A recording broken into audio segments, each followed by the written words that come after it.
completely wrong, and I'll tell you why next.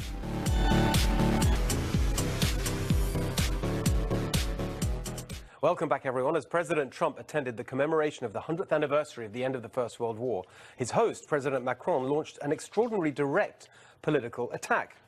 Here's what Donald Trump said a few weeks ago. You know, they have a word.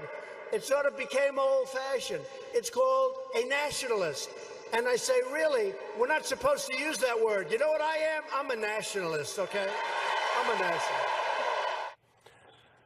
So who on earth could Emmanuel Macron have meant when he said this today? Patriotism is the exact opposite of nationalism. Nationalism is a betrayal of patriotism by saying, our interests first, who cares about the others? We erase what a nation holds dearest, what gives it life, what makes it great, and what is essential, its moral values. All right, so let's take his words at face value. He said, patriotism is the exact opposite of nationalism. Is it? I looked it up on Google. The definition of nationalism is, quote, patriotic feeling, principles, or efforts. The first synonym, that means the same meaning as, not the opposite, listed for nationalism is literally patriotism. And that's according to the globalists at Google. But let's go beyond semantics. Let's take his argument, such as it is, seriously.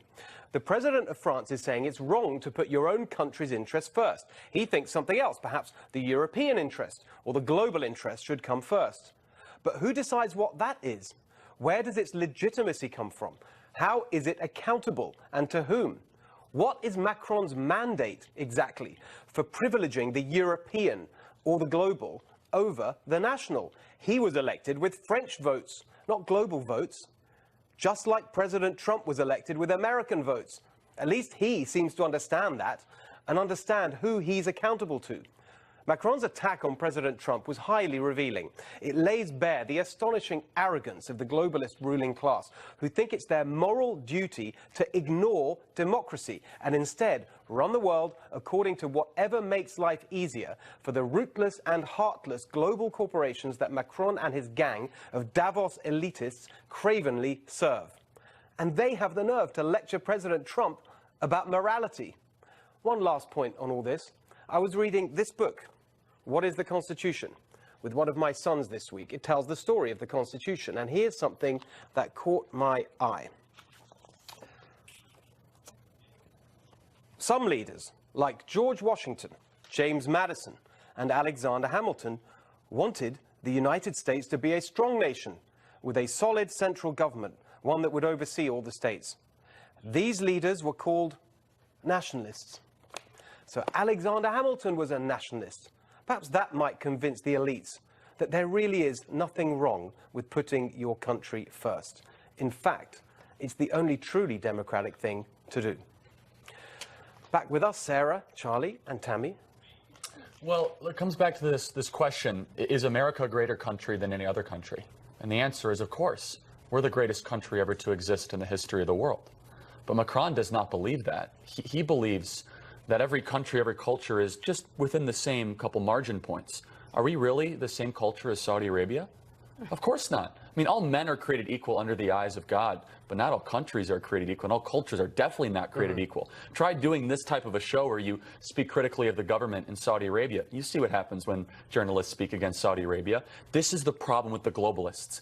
They want a one-world global governing body, and they refuse to recognize that certain countries, such as America and Western civilization, are more generous, benevolent, creative, productive, upward thinking than countries that embrace Marxist ideas, collectivist ideas, or ideas rooted in Islamic theocratic fascism. And that's the big problem with Macron. And I think there might be some semantical differences, but the interpretation of it is, we must have a global governance. I've got to be honest, philosophy.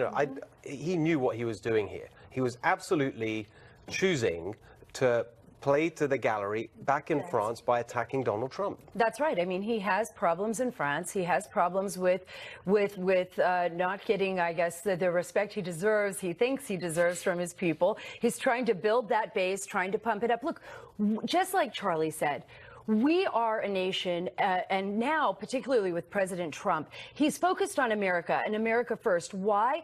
Because what was happening on the global level wasn't suiting our nation. It didn't suit us to be involved in the Iran deal just because the rest of European countries, it benefited them to deal with Iran. It did not benefit us. And by the way, actually, to that point, we've done a swamp watch before. Never mind benefits them. It benefits Macron personally. He was personally connected with businesses that are involved in the Iran deal. Correct. Personally. So was Angela Merkel. So were others. So they had a vested interest. They had their own national interest. And now they want to turn on us and tell us we cannot have our own national interest. We're not playing ball. Remember what happened 8 years under Obama? Let's just look at what happened. It was the apology tour. It was the leading from behind. It did us no good. And in fact, it involved us in multiple wars, in multiple problems across the globe, and ones that we are now starting to come out of, hopefully. So, Tammy, I think this is another really interesting example of where this president, who the elites like to look down their nose at as a kind of dummy and he doesn't know anything, he's actually making huge strides in advancing intellectual arguments that no one's done for decades.